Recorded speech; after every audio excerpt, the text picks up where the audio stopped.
ఆకాశవాణి జాతీయ వార్తలు చదువుతున్నది డివి సత్యనారాయణ. ముఖ్యాంశాలు: ధైర్యం, శౌర్యం, త్యాగాలతో 6 దశాబ్దాలుగా బీఎస్ఎఫ్ దేశ సరిహద్దు భద్రతను కాపాడుతోందని హోంమంత్రి అమిత్ షా పేర్కొన్నారు.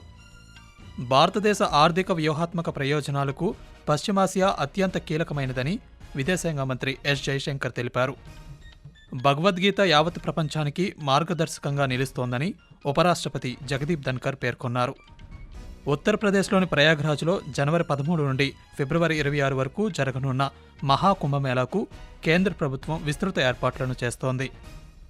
వార్తల వివరాలు: ధైర్యం, శౌర్యం, త్యాగాలతో 6 దశాబ్దాలుగా సరిహద్దు భద్రతా దళం బీఎస్ఎఫ్ దేశ సరిహద్దు భద్రతను పటిష్టం చేసేందుకు కృషి చేస్తోందని హోంమంత్రి అమిత్ షా పేర్కొన్నారు.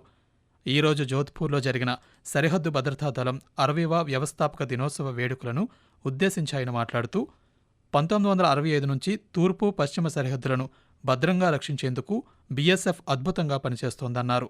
బీఎస్ఎఫ్ లేకుండా దేశంలో పెరుగుతున్న భద్రతా అవసరాలను తీర్చడం అసాధ్యమని, అందుకే 25 బెటాలియన్లతో ప్రారంభమైన బీఎస్ఎఫ్ నిరంతరం విస్తరిస్తోందని తెలిపారు. దేశ సరిహద్దు భద్రతా విధానంపై ప్రభుత్వం ప్రత్యేక శ్రద్ధ వహిస్తోందని అమిత్ షా పేర్కొంటూ, आपका ये बलिदान, आपका ये समर्पण और देश के प्रति आपकी ये देशभक्ति, तीनों को पूरा देश सराहता भी है और उसके प्रति सम्मान भी रखता है.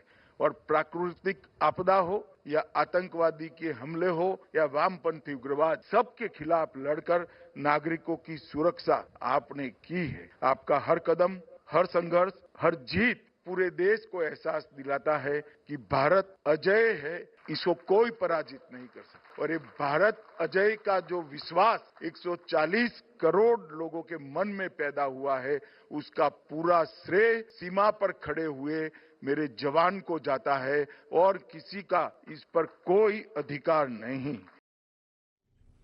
ఢిల్లీలో జరిగిన అష్టలక్ష్మి మహోత్సవం ఈశాన్య రాష్ట్రాల శక్తివంతమైన వస్త్ర రంగాన్ని, పర్యాటక అవకాశాలను, సాంప్రదాయ హస్తకళా నైపుణ్యాన్ని ప్రదర్శించిందని ప్రధానమంత్రి నరేంద్ర మోదీ పేర్కొన్నారు. మెరుగైన అనుసంధానం, డిజిటల్ సేవల వినియోగం, మౌలిక సదుపాయాల కల్పనలో పెట్టుబడుల ద్వారా ఈశాన్య భారతదేశం అద్భుతమైన వృద్ధిని సాధిస్తోందని వివరిస్తూ ఒక వార్తాపత్రికకు కేంద్ర మంత్రి జ్యోతిరాదిత్య సింధియా రాసిన కథనాన్ని ఈరోజు నరేంద్ర మోదీ ఆయన సామాజిక మాధ్యమంలో పంచుకున్నారు. భగవద్గీత యావత్ ప్రపంచానికి మార్గదర్శకంగా నిలుస్తోందని ఉపరాష్ట్రపతి జగదీప్ ధన్కర్ పేర్కొన్నారు. అంతర్జాతీయ గీతా మహోత్సవం సందర్భంగా హర్యానాలోని ఈరోజు కురుక్షేత్రలో గీతా జ్ఞాన సంస్థానం వద్ద ఏర్పాటు చేసిన కార్యక్రమంలో ఉపరాష్ట్రపతి ప్రసంగించారు. భగవద్గీత సారాంశాన్ని, సానుకూల ఆలోచనలను, సామరస్య సందేశాన్ని అర్థం చేసుకోవాలని ఆయన కోరారు. సామాజిక క్రమశిక్షణ, శాంతి, అభివృద్ధి, సోదరభావం, పురోగతి, ఆనందానికి భగవద్గీత సూత్రాలు చాలా అవసరమని జగదీప్ ధన్కర్ పేర్కొంటూ, जो नहीं सोचा था वो दर्जा भारत को मिल रहा है. भारत की आवाज आज बुलंदी पर है. दुनिया की हम महाशक्ति तो हैं ही, पर हमने एक रास्ता चुन लिया है. और रास्ता चुन लिया है विकसित भारत का एट 2047. विकसित भारत अब सपना नहीं है. विकसित भारत हमारे सामने का लक्ष्य है. इस लक्ष्य को प्राप्ति में हमें गीता का वो ज्ञान ध्यान में रखना पड़ेगा. ప్రధానమంత్రి నరేంద్ర మోదీ రేపు రాజస్థాన్, హర్యానాలో పర్యటించనున్నారు. ఈ పర్యటన సందర్భంగా జైపూర్ ఎగ్జిబిషన్ అండ్ కన్వెన్షన్ సెంటర్లో రైజింగ్ రాజస్థాన్ గ్లోబల్ సమ్మిట్ 2024ను ప్రధానమంత్రి ప్రారంభించనున్నారు. అనంతరం పానిపట్లో ప్రధానమంత్రి బీమా సఖీ యోజనను ప్రారంభిస్తారు. మెట్రికులేషన్ ఉత్తీర్ణులైన 18 నుండి 70 సంవత్సరాల మధ్య వయసు గల మహిళలకు సాధికారత కల్పించేందుకు ఈ పథకం రూపొందించబడింది.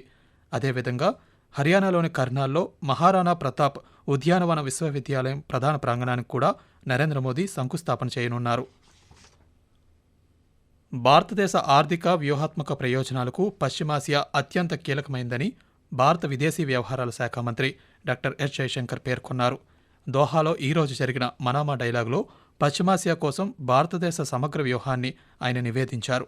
ఈ సందర్భంగా మాట్లాడుతూ, గల్ఫ్ కోఆపరేషన్ కౌన్సిల్, ఇరాన్, ఇరాక్లతో భారతదేశం 17,000 నుండి 18,000 కోట్ల డాలర్ల వార్షిక వాణిజ్యాన్ని నిర్వహిస్తోందని, మధ్యధరా దేశాలతో వాణిజ్యం 8,000 నుండి 9,000 కోట్ల డాలర్లుగా ఉందని వెల్లడించారు.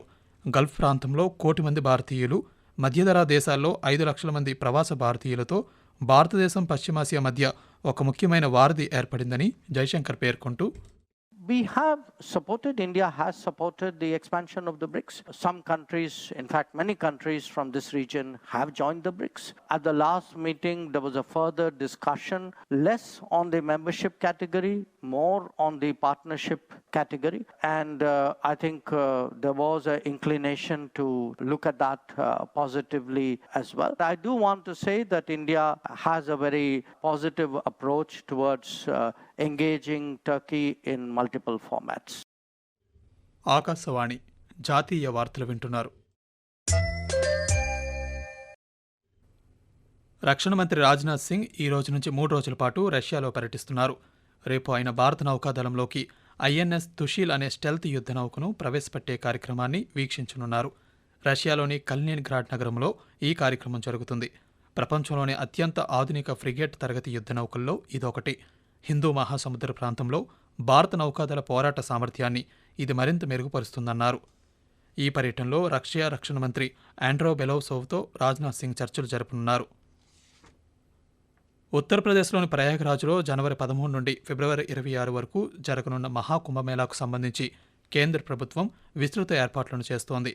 అందులో భాగంగా ఈశాన్య రైల్వే వారణాసి డివిజన్ పరిధిలోని జుసీ రైల్వే స్టేషన్ను రైల్వే శాఖ మంత్రి అశ్విని వైష్ణవ్ ఈరోజు పరిశీలించారు. ఆయనతో పాటు ఈశాన్య railway Varanasi division general manager Soumya Mathur, railway board chairman Satish Kumar స్టేషన్లో జరుగుతున్న నిర్మాణ పనులను పరిశీలించారు. విండో ట్రైలింగ్ రైలు ద్వారా భారతీయ రైల్వే మహాకుంభమేళాకు చేపడుతున్న ఏర్పాట్లను అశ్విని వైష్ణవ్ సమీక్షించారు. అనంతరం పాత్రికేయులతో మాట్లాడుతూ महाकुंभ हमारी संस्कृति की बहुत बड़ी धरोहर है, हमारी संस्कृति का बहुत बड़ा एक महापर्व है. इसके लिए रेलवे की तरफ से विस्तृत तैयारी की गई है और इस बार जो आशा कर रहे हैं कि 4 जो बड़े स्नान वाले दिन हैं उन चारों दिन बड़ी संख्या में देश भर से भक्त आएंगे, तो उनके लिए जो व्यवस्था है पूरी तरह से एक डिटेल्ड व्यवस्था की गई है. 4 పవిత్ర ధామ్ల శీతాకాలపు నివాస క్షేత్రాలను సందర్శించే అవకాశాన్ని భక్తులకు అందించే శీతాకాల చార్ధామ్ యాత్ర ఈరోజు ఉత్తరాఖండ్లో ప్రారంభమైంది.